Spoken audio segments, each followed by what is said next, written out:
Scripture comes from 2 Corinthians, the 4th chapter and the 16th to the 18th verse. 2 Corinthians 4, 16 to 18. Therefore, we do not lose heart. Though outwardly we are wasting away, yet inwardly we are being renewed day by day. For our light and momentary troubles are achieving for us an eternal glory that far outweighs them all. So we fix our eyes not on what is seen, but on what is unseen. Since what is seen is temporary, but what is unseen is eternal. If you have your Bible, 2 Corinthians 4, we'll tell a little bit more. I'll read a few more of the verses here in just a moment. But to really understand the setting, you need to understand Paul and what he was trying to accomplish. So many of you might know the Apostle Paul would go and visit these different cities, plant churches around the area we know as Asia Minor today. And then much of our New Testament is filled with the letters he would write back to those churches or pastors, helping to encourage them to live as a church and live as followers of Christ in a way that truly reflected God's purposes. Well, Paul had actually lived in the city of Corinth for about a year and a half along these journeys, so he knew full well what Corinth was like. See, Corinth is where it's positioned in the country of Greece. Had on one side of the city a port that would go into the Aegean Sea, and on the other side of a city a port that would go into the Adriatic Sea. It also, Greece would of course go up into what we now know as modern day Europe. And so Corinth became a hub of activity. Ships coming from east and west, travelers coming from north and south, all converging on this one place where they could buy goods, they could trade services, they could meet people from literally all over the known world at that point. So Corinth was a place you would go to when you wanted to see the world. Well, unfortunately, Corinth was also a place, you might say, where debauchery reigned. It was not a holy place. It was not a sacred place. It was not a moral place. Because you had people coming from all different parts of the world, you would have people coming with all different values or even what we might say lack of values. So you could find people there who were looking for power, who were looking for money, who were looking for pleasures of this world. This was a city that was so intensely just about itself and what it offered. You could call it a modern day city. You might call it a city like Portland, or a city like where I'm from, Dallas, or any of these major metropolitan areas around the world, or even like what you might find here in Salem. It was a city that was filled with people who were in it for themselves. So Paul is writing to this church, and he's saying, and he remembers fondly or even challengingly, his season of living in Corinth. And he's saying to them, still be the church. Still preach the message of Jesus. Don't be weak. Don't be shy, even though it might be difficult.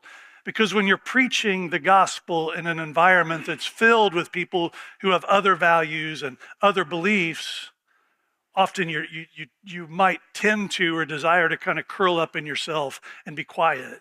But Paul is saying, in spite of whatever difficulties and challenges you have, press on. Keep doing the work of the gospel. And so that's the verses that we see here. If you would, read with me beginning in verse 5, 2 Corinthians chapter 4. Paul says this. He says, you see, we don't just go around preaching about ourselves. We preach that Jesus Christ is Lord, and we ourselves are your servants for Jesus' sake. For God, who said, let there be light in the darkness, has made this light shine in our hearts so we could know the glory of God that is seen in the face of Jesus Christ.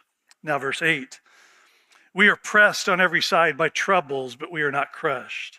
We are perplexed, but not driven to despair. We are hunted down, but never abandoned by God. We are knocked down, but not destroyed. Through suffering, our bodies continue to share in the death of Jesus so that the life of Jesus may also be seen in our bodies. Verse 11, yes, we live under constant danger of death because we serve Jesus so that the life of Jesus will be evident in our dying bodies. So we live in the face of death, but this has resulted in eternal life for you. And then skip ahead to the focus verses for today, beginning in verse 16. Paul says, that is why, in other words, this life in Christ that he has, that is why we never give up, though our bodies are dying and our spirits are being renewed day by day. And then these well-known verses where it says, these light and momentary troubles are achieving for us an eternal glory that far outweighs them all. So we focus on what is unseen instead of what is seen, because what is seen is temporary, but what is unseen is eternal. See, Paul is saying to them, I know it's tough in that city. I know there are people who are not receptive to your message. I know that it's a place where people are looking for anything other than Jesus, but it's in that place where it matters more than anywhere else. Preach the gospel in spite of the difficulties. I want to tell a story now for much of the rest of my sermon of sorts where it kind of brings to life what it's like to live with the idea of these light and momentary troubles that are achieving this glory for God. Start earlier this year, a few months ago, I was in the United Kingdom.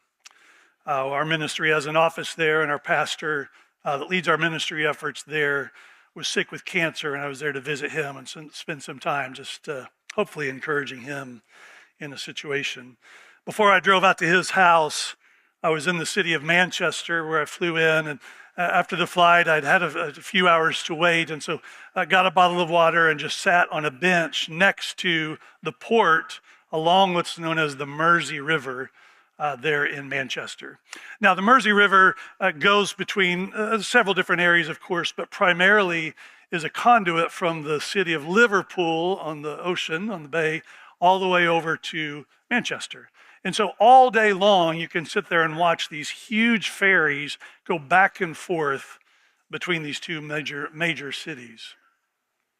So I sat there, I watched one ferry come into port, and they got docked, and I watched as people of all ages got off the ferry, kids, adults, whole family units, some people there just to either go on vacation, some people there to conduct business, some people who lived there and were coming home, but then also beyond the people, there were also goods and people carrying pallet after pallet of things off the ship to be used in the city of Manchester. It's quite a scene just to watch all this happen.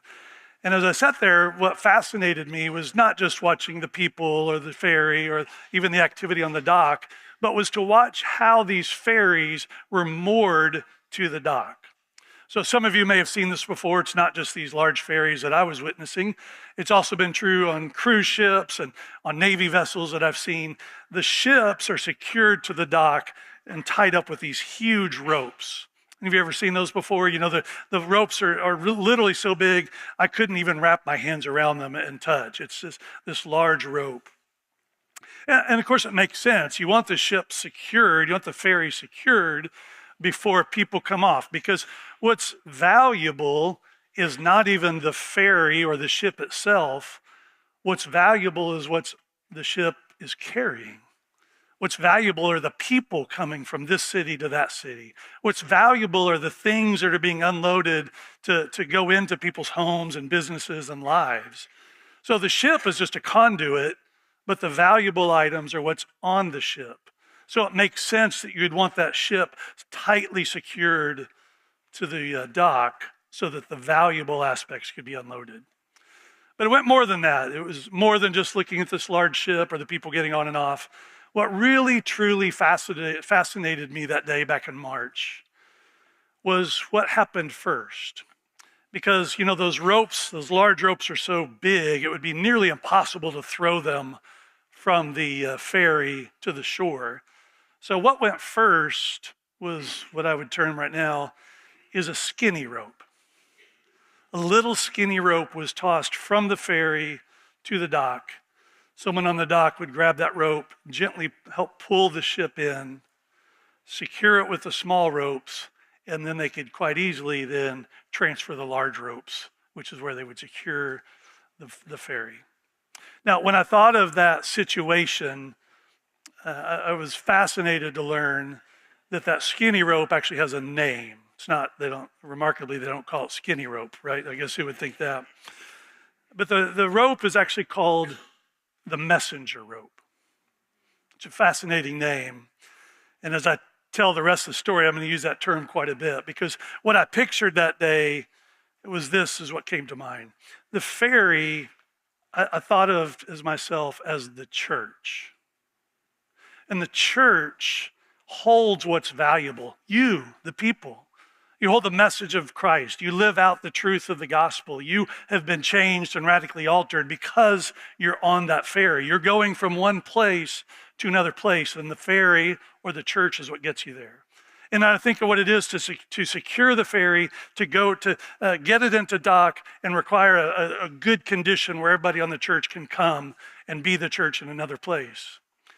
And so then as I thought about that whole scene, I thought, you know what that messenger rope really truly reminded me of were missionaries. They're the ones who often are going very first, and they're getting tossed into a new area, a new land, a new place, and they're going to have various experiences once they land there. So what I want to do today is tell you about 5 particular experiences that it's possible that the messenger rope has as it gets tossed onto shore. But of course, each of these are analogy for the way that missionaries might land in a new country, in a new land, in their efforts to bring the church and the people into a new place. So first, serving as a messenger rope might mean that you get wet. Now, most people, unless you're swimming, don't want to be wet from head to toe. But I met someone who did one time. This was about 20 years ago. I was driving through my hometown of Springfield, Missouri. My wife was with me. We're driving along a street named National Avenue. And I've been on this road thousands of times in my life. And the road has a kind of a curve to it, and an S curve kind of goes through. But on that first curve right there, there's a kind of a dip in the pavement. You've seen that sort of situation. I'm sure it wasn't like that to begin with, but over time, the pavement just kind of sagged. And so there was a nice low place there. Well, this particular summer day, it was raining quite hard and had been for a while. And so that dip, that low place there, had turned into a puddle. And as my wife and I drive along this road, National Avenue, there's about an 8 or 10-year-old boy standing next to the puddle in his front yard, holding a sign that he had written, "Splash me." It was fun, and so I did, of course. I hit that puddle as well as I could and doused him completely in water. And as I drove away, I looked behind me and I just saw him kind of going, yes, like it was just a really great experience for him. However, most of us don't want to be soaked from head to toe. Being soaked can be kind of a deflating or depressing experience. And at times, missionaries might feel that same sort of overwhelming sadness that things haven't gone exactly like they thought it would go. Their expectations for landing and settling into ministry in a new country has gone unfulfilled in the way they expected it to. And it's literally left them with sagged shoulders and a depressed mindset. Perhaps they're left wondering how the situation got to this point. They're carrying on the work, they're doing in whatever way they can, but it just doesn't even look joyful, hopeful, or truthfully, their lives don't even look desirable. Really has nothing to do with their preparation. They did all that they could to go there. They wanted to see Christ known in this new context. It's just that the ministry has taken more out of them than they realized that it would. And it just left them with that same sort of feeling of being soaked from head to toe. They still desire for the ferry to come to the shore with the life-saving, life-changing message of Jesus. But the work has just taken more out of them than they expected. Some ways they think they never even made it to the dock. They were willing to serve as the messenger rope and be thrown into that new context. But they thought they would be engaged in securing the ship's stable landing. Instead, it feels like they were never even able to land. When I think of situations like this, I think of the original American missionaries sent cross-culturally. Back in the mid-1800s, a couple by the name of Adoniram and Ann Judson left a wealthy existence in the east coast of the U.S. and went, really first they went to the country of India, found out there was no ministry opportunity in that particular setting, what they were trying to do. So then they moved on to the country of what is now called Myanmar. Back in the day, it was known as Burma. And as they landed in Burma, they were expecting to then work alongside a missionary couple from the UK that had been in place for many years. But much to the Judsons' surprise, shortly after they landed, this other couple left. And it left them questioning their calling. It left them questioning, how are we supposed to minister to people of whom we don't speak their language? We don't know their culture. We don't know their customs. We certainly don't know their religion. It's tough. It's challenging. Now, in the Judsons' case, it's a powerful story. Also one that was filled with light and momentary troubles, or also what we would say extreme difficulties. If you've not heard the rest of the story, it's worth you searching that out. But for them, as they landed and nothing was like they expected it to be, it was a challenge. And if you know a missionary whose experience is like that today, I have good news. That messenger rope is still attached to the ferry. And the church is still here to love them, support them, care for them. And the church won't let them float in the water, feeling depressed and lonely. No, the church is going to gather them in, dry them off, help them realize they're still called and relevant and able to perform the task at hand. Sometimes living as the messenger rope is going to make you feel soaked. As a messenger rope, at times, living as a missionary might feel like you've been slapped in the face. I could ask for a show of hands, how many of you have been slapped in the face before, but that would make us wonder why you got slapped in the face, which is not worth it today. But I do have another question. Some of you would say, have you ever been slapped in the face or hit in the face with a piece of fruit? Also doesn't sound very enjoyable, but my wife Katie and I were watching a television show in 2010 where just this exact thing happened. The show is called The Amazing Race. Some of you may have seen it. It's our favorite show. It's a show where teams of two race all around the world. They go and they are going from city to city, often country to country. And in each country, they perform certain tasks. Sometimes these tasks are really relevant locally to that culture. Sometimes they're just kind of silly tasks.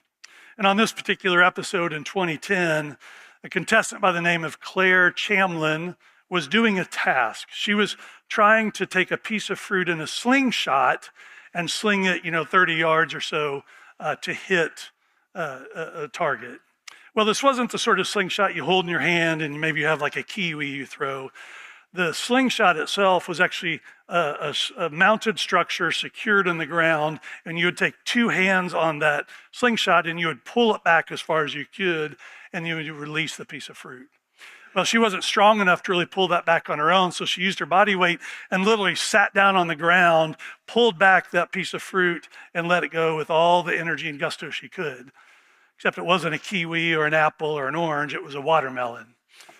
And so as she leaned back and she let go of that slingshot, the case part spun around as it reached its apex. And so that watermelon came compelling back with all force and speed and hit her directly in the face. That's okay. It made for great television if you saw it. Thankfully, she's okay. I can say that, as she ended up finishing the task, finishing that leg of the race. And even though she and her partner didn't win, it was quite a compelling couple of moments. See, some missionaries have had that same type of experience in ministry as well. The rope got thrown, but instead of the deckhand catching it, it landed on the dock with a slap. Maybe half of it's in the water, half of it's on the dock. They're not really sure why they ended up in that space. They thought they'd be in relationships that would be helpful and beneficial, but instead they found that the foundations for ministry that they expected were strained or even broken. The message of the gospel that they were certain would bring life to an entire new people group hasn't even penetrated a single person yet. They thought they would smoothly transition in ministry, go from this effort to that effort. But instead, they've been slapped in the face by a culture filled with deception, corruption, and even sometimes outright anarchy. They know that their message will bring change, but they haven't even had the opportunity to share that message, let alone see the benefit of that. In that regard, they might be like another missionary named William Carey. William Carey is sometimes referred to as the father of our modern missions movement.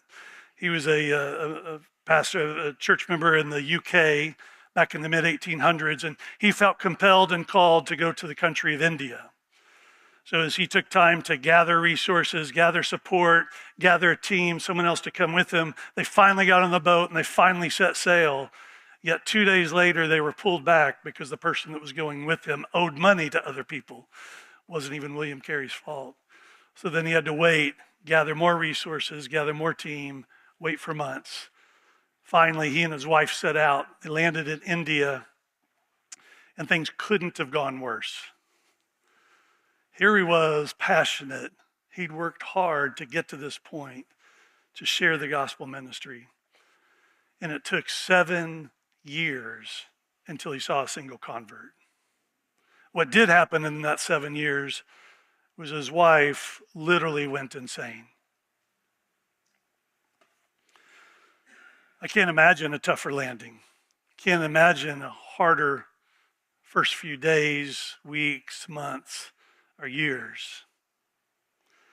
Missionaries have experience like this. I have good news. The rope is still connected to the ferry and to the church. They can still fulfill their function that they were established for. That rope can be picked up, cleaned off, and used to secure the ship. They're still in the game. And in their recovery, they may still see the fruit of their labor.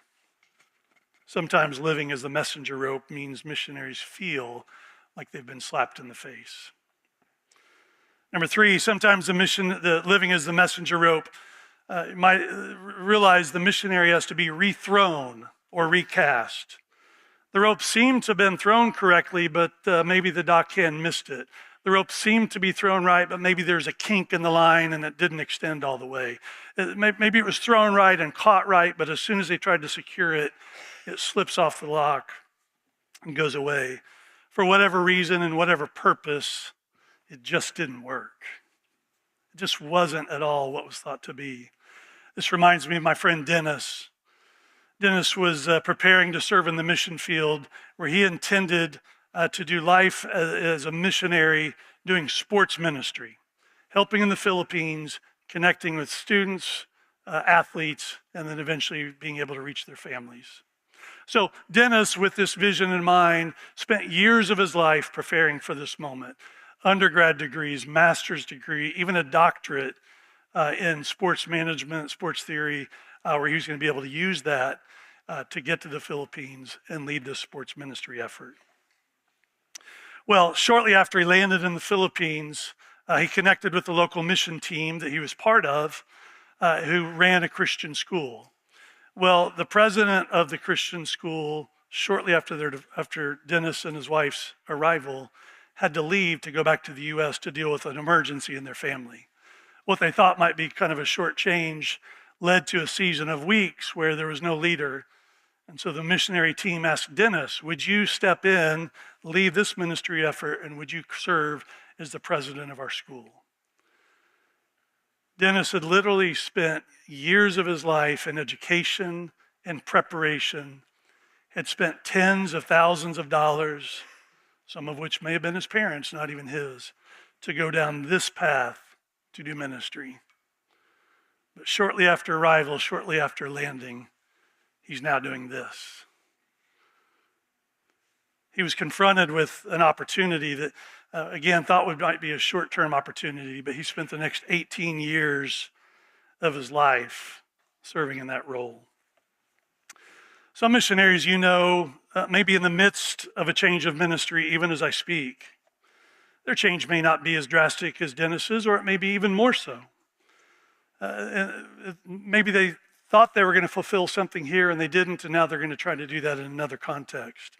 See, some missionaries are called to new locations or to do new ministry efforts for any number of reasons. In this period of change, missionaries often feel disoriented, unskilled, underprepared, unable to speak a new language, chastised, ridiculed, mocked, questioned, frustrated, and wondering about their own calling. However, these new opportunities are really new possibilities of seeing God at work, not their own selves. My pastor says, he has a saying, he says often that sometimes God hides amazing opportunities in the midst of difficult circumstances. God hides amazing opportunities in the midst of difficult circumstances. Often we depend on our own preparation or natural abilities. After all, God gave us those gifts and talents. Unfortunately, we forget that He created them and designed the ways that they are meant to be implemented. Oftentimes, we would foresee a different way to use the gifts that God's given us. God, however, is in complete control and knows the outcome of every new opportunity that comes your way, that comes to these missionaries. My doctoral studies, one of my professors one day went to the whiteboard and he drew a box on the board about 3 feet by 2 feet. And then inside of that box, he drew a smaller box. It was about 4 inches by 6 inches. And he said to this group of students, myself included, he said, most of you, when you're looking for opportunities to serve in life, you're going to look for a place that fits that small box because you have this mindset. This fits my gifting. This fits my abilities. This fits what God has used my experiences for or prepared me for. But the reality is God wants to put you in that space of that bigger box. Because in that space, the only way the work gets done is not through your abilities, but through the power and the presence of God Himself. Too often we're leaning upon our own efforts, our own abilities, and not leaning upon God's purposes and plans. If missionaries experience a messenger rope experience like this, I have good news.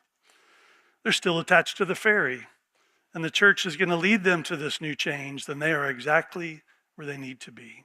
Church will love them, support them, come alongside God's calling in their lives to help them. And then God will sustain them, prepare them, guide them, and of course, most importantly, work through them. Living as a messenger rope will mean that sometimes they need to be rethrown or recast. Number 4, as the messenger rope, sometimes the experience goes just as they planned. Isn't that great? The good news is sometimes a ministry will get launched and everything seems to go so smoothly. The rope is thrown to the shore, the dockhand catches it, secures it, the ferry comes into shore, the people come off, the goods come off, and everybody experiences the purpose for which it seemed to be created. It's the same with missionary efforts. Sometimes they land and it's very soon that they're able to share the gospel, and very soon that they assimilate into culture, and very soon that they learn language, and very soon that there's new converts and new disciples and new churches planted and new discipleship happening. So when everyone who looks at this situation looks at it with their earthly eyes, they think, oh, it's going so smoothly. And that's good. It is good. We want to see those sort of things. But if a missionary sees that kind of success and they think, this is because of my hard work, they've missed the task. They've missed the goal. They've forgotten that God is the one that orchestrates all of these good outcomes. Now, I doubt most missionaries would think that way. Most are there to serve her in the right way. But it's good to be reminded that God says in Galatians 4:4, everything good happens in His timing, not ours. So if we see that benefit, if we see the good happening, if we see the messenger rope or the missionary landing and in a way that it happened just as we thought it should, we need to give the glory to God. These missionaries, it's not that they're doing their job any better than another missionary did. It's just that God in His sovereignty ordained that this time and this way, this is what will occur. What the missionary needs to remember, what we church need to remember, is that we need to keep the focus, the attention, and the glory all on God Himself. And the ministry will continue to go just as it's expected. And if missionaries experience a messenger rope situation like this, I have good news. They're still attached to the ferry and the church. And God may give them the privilege of sustaining that ministry, or might even relaunch them into a different situation of ministry. That different one may seem a little more difficult from an earthly perspective, but God is the same, and God is moving in the difficult and in the easy. It's him and him alone that gets the glory for that. Living as a messenger rope might mean that things go really well for the glory of God. Now, last one is the messenger rope, last potential experience here. As the skinny messenger rope is thrown, at times, the missionaries might get cast aside. The rope is thrown, for some reason it's come unhooked from the ferry. It doesn't land on the dock. They can't grab a hold of it, and the rope simply floats away down the river, even potentially sinks to the bottom of the sea. In this painful situation, the rope seems to have gone to waste. It was intended to secure the ferry to the dock, but for whatever reason, it's not attached. Throughout many years of Christ's church advanced through the world, there have been countless millions of people who have lost their lives for Christ. Each situation is painful, and oftentimes we're left asking the question, why? In some contexts, it seems even more difficult that a missionary might lose their lives because they've quite literally given up all of themselves to serve in this other capacity. And we think, God, of all the ones to live, of all the ones to keep moving and doing ministry, it's them, Father. But why did he allow them to die, whether it be of a disease or whether it be because of troubles in that location? It seems like a tragedy. That situation reminds me of another missionary, actually from this region of the U.S. His name is Jim Elliot. Many of you may know that name. Jim was born and raised in the city of Portland, where he grew up in a ministry family. And in that family, oftentimes they would host missionaries who would come in and tell stories, even many like what I've shared here today. And those missionaries would tell about what God is doing around the world. And as Jim's interest was piqued, even as he went away to college at Wheaton University, he felt and he had a passion to go into the world to serve as a missionary. He recruited a couple of his classmates and met up with other missionaries, eventually landing in the early 1950s in the country of Ecuador, where among the things that they wanted to do there, they were passionate to reach and committed to reach a group of Indians that we now to this day call Waranis, the Warani people. Back in the day, they were called the Auca Indians. That word Auca comes from another Indians tribe, their language. And that tribe called this group of Warani the Auca because in their native language, Auca means savage. And this people group, these Waranis, were savage people. Violence permeated every generation. I read a report one time that said 60% of the men in the Warani tribe died by violent means. So Jim Elliot, his wife Elizabeth, and these 4 other missionary families had a passion to reach them, and they're going to do whatever it took. So Nate Saint, one of the other missionaries, he was a pilot, and he would fly goods and people from site to site all throughout the jungles. And one day he finally located where the Warani people lived. He located their village. So he excitedly called the other missionaries and told them they found the place. And as they began their efforts in earnest to connect with and tell the gospel to and teach these Waranis how to live for Christ, Nate and Jim would begin flying over the village, and Nate had developed this principle. He was such a good pilot, he could drop a rope from his plane with a bucket in the bottom of the rope and then fly in such tight circles that the rope and the bucket almost never moved. Fascinating ability.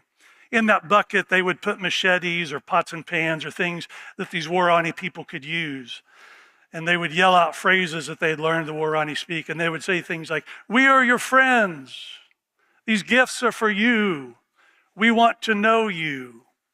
So even after just a few weeks of doing this, the Waorani would begin to put gifts back in the bucket as well. And as they would pull the bucket up, they would see this gift. And they were enjoying this reciprocal relationship that's going back and forth between the people, the missionaries and the Waoranis. Well, after 3 months of doing this, they felt it was the right time for them to go and try to meet the Waoranis face to face. Nate Saint, in his flying, had noticed a river nearby the village and a sandy beach that he felt he could land on. So he landed his plane, and it contained, of course, himself, Jim Elliot, and then 3 other missionary men. And as they landed, they began to yell into the jungle, "We're your friends. We want to know you." All the same things that they'd been yelling from the plane. Well, after a few hours, 1 man and 2 women came out to meet them.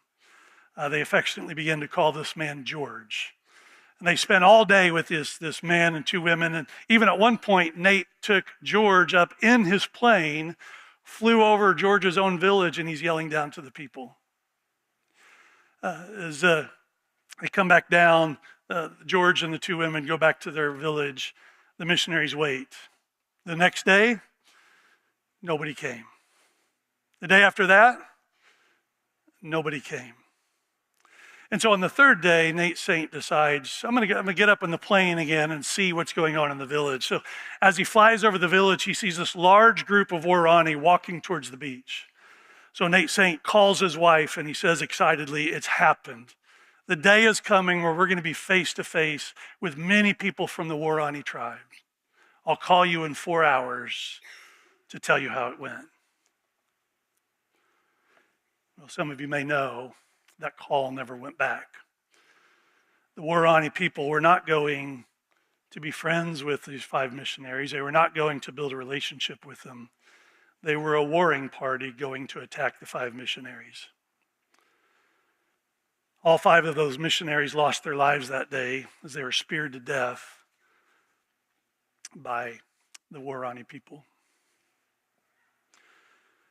I've often thought about those 5 wives. There's a picture of them waiting for news and waiting eventually to hear the news. And I thought those first couple days where they just never heard, what were they thinking? Would they describe that waiting as light and momentary troubles?